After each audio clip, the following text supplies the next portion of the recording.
এখন এখন রুম ৮টা, প্রথম ৪ রুম দিয়ে শুরু করছিল কি? এই অ্যামাউন্টে ব্যাংকেতে ঋণ নিতে হবে। হ্যাঁ, আজকে আমরা সরাসরি একটা বাড়ির মালিকের সাথে কথা বলবো। উনি হচ্ছে যে আপনার প্রায় ২ তলা একটা বাড়ি করতেছে।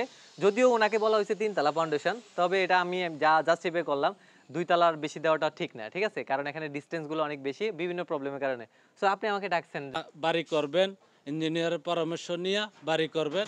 হয়তো উচিত থেকে এখান থেকে বেশি ৩, ৪, ৫ লাখ টাকা বেশি যাব। কাম সঠিক বলতেছিলাম বাট উনি হচ্ছে যে বাড়িটা করতেছে। আমার ভিডিওগুলো অনেক আগে থেকে দেখতেছে উনি। বাট উনি হচ্ছে যে আইসা হয়তোবা বাড়ি করা শুরু করছিলেন। ঠিক আছে? মানে হয়তোবা ইঞ্জিনিয়ারের পরামর্শ নেয় নাই, মিস্ত্রির একটা পরামর্শ নিয়েছিল। তো আপনি মিস্ত্রির পরামর্শ নিয়ে প্রথম কত রুম দিয়ে শুরু করছিলেন বিল্ডিংটা? মানে কত রুম ছিল? প্রথম ৪ রুম দিয়া। ৪ রুম দিয়ে। এখন কয় রুম হইছে? রুম হয়েছে ৮টা। এখন রুম ৮টা, প্রথম ৪ রুম দিয়ে শুরু করছিল কি? আকর্ষণীয় অফার। আপনি যদি বিল্ডিং এর ডিজাইন অথবা ড্রয়িং অথবা এস্টিমেট 3D ভিউ এবং আপনার স্বপ্ন বাস্তবায়িত করার জন্য সুপারভিশন ইঞ্জিনিয়ার প্রয়োজন হয়, সেক্ষেত্রে আপনি Rich Design and Construction Facebook page অথবা এই নম্বরে যোগাযোগ করতে পারেন। প্রথম ৪ রুম দিয়ে শুরু করছিল কি? ঠিক আছে? এখন তো এই যে সমস্যাগুলো দেখেন হচ্ছে আপনি প্রথমে ৪টা করছেন। আপনার চিন্তা ছিল হয়তো বা আপনি ১২ লাখ টাকার মধ্যে বা ২০ লাখ টাকার মধ্যে শেষ করবেন। এখন ৮টা হওয়ার কারণে এখন ২২০০ স্কয়ার ফিট হয়ে গেছে। এখন বিল্ডিংটা যদি আপনি কমপ্লিট করতে যান হয়তো বা ৪৫-৫০ লাখ টাকা চলে যেতে পারে। ৫০ লাখ। তাইলে আপনি তো এরকম একটা চিন্তা করেন নাই, করছিলেন? না। এরকম চিন্তা কিন্তু করে নাই। তো সেজন্য কিন্তু আসলে একটা প্রপার একটা প্ল্যান যদি থাকে সেক্ষেত্রে কিন্তু আপনার এই পরিমাণ খরচটা হবে না।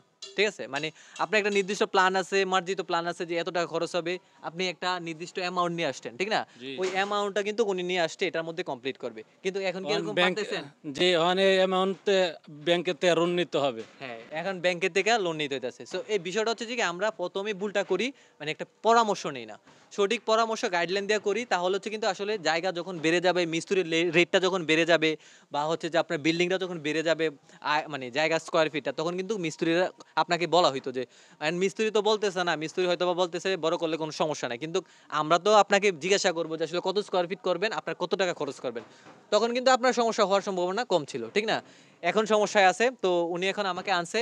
এখন বলতেছে কি চেক দেওয়ার জন্য। উনি আমাকে মূলত কিসের জন্য আনছেন যদি একটু বলতেন? আমি তো আপনাকে আনছি উপরে রড বাঁধা ঠিকঠাক আছে কিনা। হ্যাঁ। আর নিচে তো যেটা হইছে তখন তো আর সমাধা দেওয়া সম্ভব না। হ্যাঁ। উর্ফে রডের বান্ধ আছে ঠিক মতো আছে কিনা এটা চেক করার লাগে আপনাকে আনছি। আচ্ছা, আচ্ছা। যাক উনি আনছে বাট উনার আমি একটা ছেলে আছে মানে ও হচ্ছে বড় হয়ে সায়েন্টিস্ট নাকি হবে। সো আমি ওর সাথে কথা বলতে চাই। তুমি বড় হয়ে সায়েন্টিস্ট হইতে চাও? জি, কেন সায়েন্টিস্ট হইতে চাও? দেশের জন্য। দেশের জন্য? আচ্ছা। তো একটা ইন্টারেস্টিং পার্ট আমি বলি সবাইকে। ও কিন্তু হচ্ছে যে প্রতিটা পয়েন্ট আমাকে দেখাচ্ছে যে এই প্রবলেম গুলা হইছে। মানে ও হচ্ছে হয়তোবা ভিডিও দেখে। মানে ও সরাসরি আমাকে বলে দিতেছে এইটা বিমটা বাঁকা হইছে। তারপর হচ্ছে আপনার ফ্লোরটার মধ্যে বাঁকা হইছে। মানে এত সুন্দরভাবে ও বলতেছে আমি মনে করি যে একটা সাইড ইঞ্জিনিয়ার হিসেবে যে এই বিষয়গুলা লক্ষ্য রাখা উচিত, ও কিন্তু এগুলো রাখছে। ঠিক আছে? তুমি বর্তমানে কিসে পড়ো? 3 তে। 3 তে পড়ো? ও বর্তমানে 3 তে পড়ে। সো ও চায় যে ও সায়েন্টিস্ট হবে। তো আপনারা সবাই দোয়া করবেন। আর ও আমাকে হেল্প করছে এবং বিভিন্ন বিষয়গুলো দেখাচ্ছে, আমরাও দেখতেছি। ঠিক আছে? সবাই ভালো থাকবেন, সুস্থ থাকবেন। আর এই ভিডিওগুলোর উদ্দেশ্য হচ্ছে যে কেউ এই ধরনের ভুল করার আগে সতর্ক হবেন যাতে হচ্ছে আপনাদের পরবর্তীতে প্রবলেমে না পড়তে হয়। ঠিক আছে? যেমন উনি হচ্ছে এখন বলতেছে ব্যাংক থেকে হচ্ছে যে একটা লোন নিতে হবে বা অনেকের বলতেছে, অনেকের ক্ষেত্রে এটা হইতে পারে বা হয়তোবা ওনার কাছে টাকা আছে, উনি সামাল দিতে পারবে। অনেক কিন্তু এটা পসিবল না। তো এইজন্য বলবো ভিডিওটা শেয়ার করে দিবেন যাতে সবাই এই ধরনের ভুলগুলো না করে। সবাই ভালো থাকবেন। আল্লাহ হাফেজ। ইন্টারেস্টিং ভিডিও পাওয়ার জন্য আমাদের রিচ ইঞ্জিনিয়ারিং ইউটিউব চ্যানেল অথবা ফেসবুক পেজ অথবা টিকটক অথবা ইনস্টাগ্রাম যেখানেই আপনি থাকেন না কেন, যেখান থেকে ভিডিওটা দেখছেন না কেন, আমাদের চাইলে আপনি ফলো করতে পারেন। সব ভালো থাকবেন, সুস্থ থাকবেন। আল্লাহ হাফেজ। দেখা হবে ইনশাআল্লাহ পরের ভিডিওতে।